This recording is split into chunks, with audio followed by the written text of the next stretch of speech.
ప్రజలకు మరియు యూత్కు ముఖ్యంగా విజ్ఞప్తి ఏమనగా ఆదోని పట్టణంలో ఈ రోజు నుంచి సైలెన్సర్లు తీసి టూ వీలర్లు నడపడం కానీ తిరగడం కానీ కేకలు వీళ్ళు వేయడం కానీ ఆ రోజు 4వ తారీఖు రోజున బాణాసంచాలు పేల్చడం కానీ చేస్తే వారిపై ఖచ్చితంగా చట్టపరమైన చర్య తీసుకుంటాము.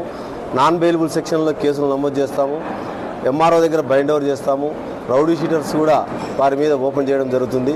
అందుకని తల్లిదండ్రులకు ముఖ్యంగా విజ్ఞప్తి ఏమనగా పిల్లలంతా కూడా తెలుసో తెలియకో వాళ్ళు బయటికి రావాలని అనుకుంటుంటారు.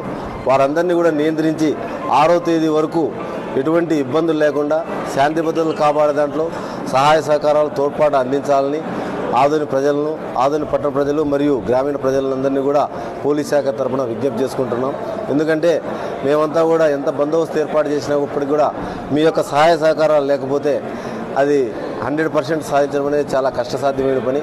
అంతేకాకుండా ఈ సందర్భంగా గత నెల 17వ తేదీన ఎలక్షన్స్లో మీ సహాయ సహకారాలతోనే ప్రశాంత వాతావరణంలో ఎన్నికలు జరిగినాయి. దాని సందర్భంగా కూడా ఆదోని